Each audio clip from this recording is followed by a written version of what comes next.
ముముక్షు వ్యవహార ప్రకరణం 28వ కథ. చైతన్యము జగత్తు. ఈ జీవుని వాస్తవ స్వరూపము శుద్ధ చైతన్యమే అనుకున్నాం. ఒకే నీరు అనేక తరంగములుగా, సుడులుగా, బుడగలుగా అనేక రూపములు దాల్చుచుండుట గమనించాం. అదేవిధంగా చైతన్యమే సంకల్ప వికల్పాది నానావిధ భ్రాంతులతో జగత్తు రూపమున ప్రతిభాసితమగుచున్నది. అనగా అద్దములో ఎదురుగా ఉన్న దృశ్య ప్రతిభాసం రిఫ్లెక్షన్ అగుచున్నట్లు చైతన్యమునందే సంకల్పమాత్రంగా ఈ దృశ్య జగత్తు స్ఫురిస్తోంది. అయితే సృష్టికి పూర్వం, సృష్టి సమయంలో, సృష్టి లయించినప్పుడు కూడా అట్టి చైతన్యమే సత్యమై నిత్యమై ఉన్నది. అట్టి చైతన్యము దేనికి కారణము గాని కార్యము గాని కాకపోయినప్పటికీ ఈ సృష్టి అనబడే లీలను తన యందు తానే ప్రకాశింపచేయుచున్నది. తన వాస్తవ స్వరూపము శుద్ధ చైతన్యమే అయినప్పటికీ ఈ జీవుడు తన యందు విచారించని కారణంగా ఒకానొక అజ్ఞానం పొందుచున్నాడు. అట్టి అజ్ఞానం స్వయంగా అసత్యమే అయినప్పటికీ అది జగత్తు రూపముగా సత్యము వలె అనుభవమగుచున్నది.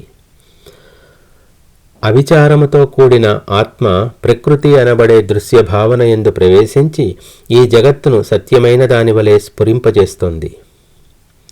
చైతన్య రూపుడగు ఈ జీవుడు ఒకానొకప్పుడు ఈ దృశ్య విషయమై కొంత విచారణశీలుడగుచున్నాడు. ఈ దృశ్య వ్యవహారమంతా నాకు ఎక్కడి నుండి ప్రాప్తిస్తోంది, ఇంతకీ నేనెవరు అను ప్రశ్నలకు వస్తున్నాడు. అప్పుడు ప్రయత్నశీలుడై విచారించి చూచి అంతా గ్రహించిన వాడై జగద్భావమును త్యజించి వేస్తున్నాడు. పరమ మహత్ రూపమున ప్రకాశించుచున్నాడు. అయితే ఒక ముఖ్యమైన విషయం, కెరటం ఉన్నా లేకున్నా జలము జలమే కదా. అదేవిధంగా ఈ జీవుడు విచారించకపోవుటచే జగద్భావము కలిగి ఉండవచ్చు, లేదా సంకుచిత భావములను త్యజించి వేసి ఆత్మానందములో తేలియాడవచ్చు. అనగా జ్ఞానముచే అజ్ఞానము త్యజించిన వాడై విచారణపూర్వకమగు అఖండత్వము వహించి ఉండవచ్చు. ఏది ఏమైనా ఈ జీవుని వాస్తవ స్వరూపము సర్వదా శుద్ధ చైతన్యమే అయి ఉన్నది. అందుచేత ఈ జగత్తునందు చైతన్యమే వ్యాహ్యాళి చేయుచున్నది. అది ఏ భావనాపూర్వకంగా ఈ జగత్తును ఉత్పత్తి చేయుచు స్థితింపచేసి చివరకు లయింపచేస్తుంది. అది సర్వజగత్తునకు అతీతమైనట్టి తన విలక్షణత్వమును ఏ క్షణమునందు కోల్పోవుచుండుటలేదు, దేనిని పొందుటలేదు, దేనిని కోల్పోవుటలేదు, తాను జన్మించుటలేదు, క్షయించుటలేదు. ఇందుకు ఒక దృష్టాంతం చెబుతాను విను. నీవు ఒకానొక భావన పొందావనుకో, అప్పుడు నేను రాముడను అనే స్ఫురణను కొంచెం మరచి ఆ భావావేశంలో తాదాత్మ్యం చెందవచ్చునేమో. కానీ నీవు రాముడివి కానిది ఎప్పుడు? ఆ భావము జనించినప్పుడు, ప్రభావితమగుచున్నప్పుడు, తొలగునప్పుడు నీవు అట్లే ఉన్నావు. జీవునికి ప్రాప్తించుచున్న ఈ సృష్టి స్థితి లయములు కూడా అట్టివే. మళ్ళీ చదువుతాను.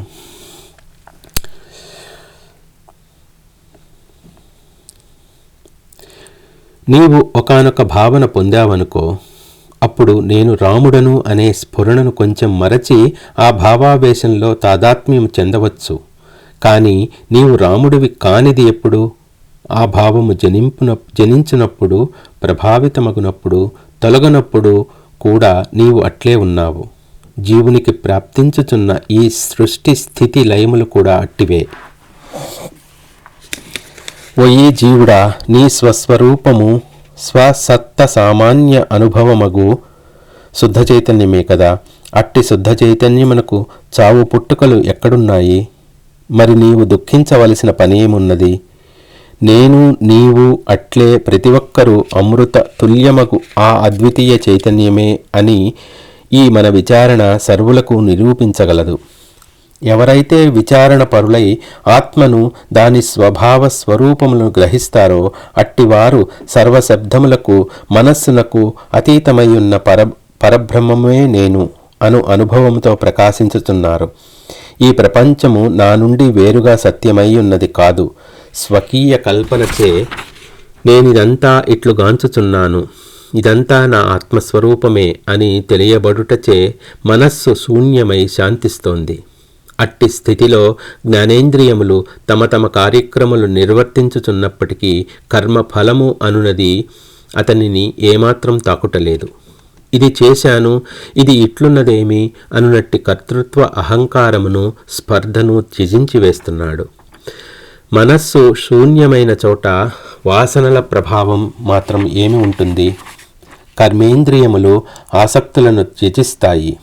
మనస్సు అనే యంత్రం కదలాలంటే విషయవాసనలు అనే త్రాడు కావాలి. విషయవాసనలు క్షీణించినప్పుడు మనస్సు శాంతించక ఏం చేస్తుంది? అట్టివాడు జీవన్ముక్తుడే అవుతాడు.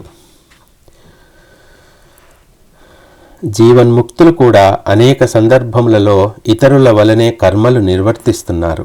అయితే వారికి ఆసక్తి కానీ భ్రమలు కానీ ఉండవు. అందుచేత వారి ప్రవర్తనచే లోకులకు శుభమే జరుగుతుంది. ఎవనికి దేని పట్ల ఏమాత్రం ఆసక్తి ఉండదో అట్టివాడు ఆ కర్మ విషయంలో అకర్మపరుడు అనియే చెప్పబడుచున్నాడు. గాలియందు చలనశక్తి అంతర్హితమై ఉంటుంది. అట్లే ఈ జగత్తు కూడా జీవుని యొక్క వాసనల యందే సంస్కార రూపమున ఉన్నది. ఆ సంస్కారములే బాహ్యమున భోగములు మొదలైన అనుభవములుగాను అంతరంగమున అనేక చింతలుగాను వ్యవహరిస్తున్నాయి. ప్రాణులు కర్మఫల భోగము కొరకే ఈశ్వరుని యందు సత్వగుణ ప్రధానమగు వాసన ఉదయిస్తోంది. వెనువెంటనే ఆ వాసన విశాల దిక్మండల రూపముగాను కాలముగాను బాహ్య అభ్యంతర పదార్థములుగాను ప్రకాశిస్తోంది. ఆ తరువాత ఆ ఈశ్వరుడే నానావిధములైన మలిన ఉపాధులతో సంసర్గమును స్వకీయమైన మాయచే అంగీకరించుచున్నాడు. అట్లు అంగీకరించి ఈ దేహములు మొదలైన దృశ్య స్వరూపములే తన యొక్క వాస్తవ స్వరూపము అను అసద్భావనను పొందుచున్నాడు. నేను జీవుడను అనునట్టి ప్రమేయత్వమును పరిమితత్వమును వహించి ఉంటున్నాడు. ఇక ఆ వస్తువుల స్వభావం అంటావా? ఇదంతా నిజంగా నిజ స్వభావ సంకల్పానుసారమే ప్రకాశించుతున్నది. వాస్తవానికి సర్వాత్ముడే అయి ఉన్నట్టి ఇతడు ఎచ్చట ఏ భావమున విరాజిల్లుతాడో అచ్చట ఆరూపమునే పొందటం జరుగుతోంది. సర్వదర్శియగు ఆ పరమాత్మ సర్వరూపములందు వెలయువాడే కదా. అతడు జీవభావమును పొందిన ఈశ్వరుడు ఎచ్చట సంకల్పిస్తున్నాడో ఈ దృశ్యము కూడా అట్లే ప్రాప్తించుతున్నది.